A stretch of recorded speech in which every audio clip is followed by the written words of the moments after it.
Les souvenirs d'elle avec Alex rendaient la respiration difficile. Pourtant, elle était là avec ce sourire suffisant.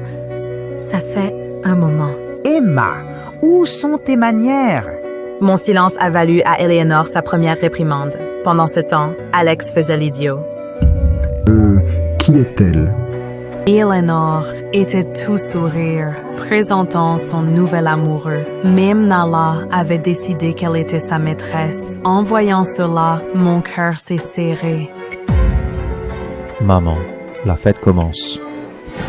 Alex me tenait la main, jouant toujours le mari parfait. Tout le monde autour de nous louait sa dévotion. Il me servait à manger, bavardant et souriant. Personne n'a remarqué quand ma cuillère est tombée. En me penchant pour la ramasser, j'ai vu le pied de Jessica caresser la cuisse d'Alex sous la table. Il ne l'a pas arrêté, son sourire social ne faiblissant jamais. La nausée m'a frappé fort. À travers la maladie, une pensée absurde m'est venue. Quelle ironie si je me retrouvais enceinte maintenant. J'ai fermé les yeux presque en riant. Cela semblait encore plus ridicule que sa trahison. Pourtant, je ne pouvais pas respirer. Je devais sortir maintenant. J'ai surpris le regard d'Alex passer de mon assiette pleine à moi, son expression passant de la confusion à la stupeur. Était-il inquiet ou simplement coupable? Je m'en fichais, je ne pouvais pas le laisser me surprendre. Je ne me suis pas retournée. J'ai entendu Alex se lever, puis le léger souffle de Jessica. Il ne m'a pas suivi. À ce moment-là, il l'a choisi. Cela m'a tout dit. Je me suis assise seule sur un banc près du jardin, sentant les roses, profitant du calme.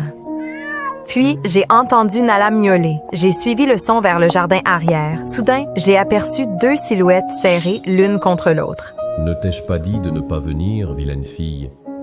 Mais je ne pouvais tout simplement pas manquer l'anniversaire de ta mère. Ne refais pas ça. Quoi que tu dises. Les regardant ensemble, même la brise nocturne semblait se moquer de moi. Puis, j'ai entendu une voix. Alex, tu as fini? Tout le monde attend. Eleanor n'était même pas surprise de voir Jessica. Elle la traitait comme sa belle-fille, réprimandant Alex de ne pas mieux s'occuper d'elle. Donc, Eleanor savait depuis le début. J'étais la seule à être trompée. Viens ici, Nala. Tu es tout ce qu'il me reste. Mais elle a arqué son dos et m'a griffé. La douleur m'a laissé stupéfait. Je n'aurais jamais pensé que le chat que j'ai sauvé me blesserait. D'ici, les trois ressemblaient à une vraie famille. Une vague de chagrin m'a frappée, puis une douleur aiguë dans le bas-ventre. Tout est devenu noir. Je me suis réveillée avec l'odeur de désinfectant d'hôpital. Puis j'ai vu un rapport d'échographie. Je suis enceinte?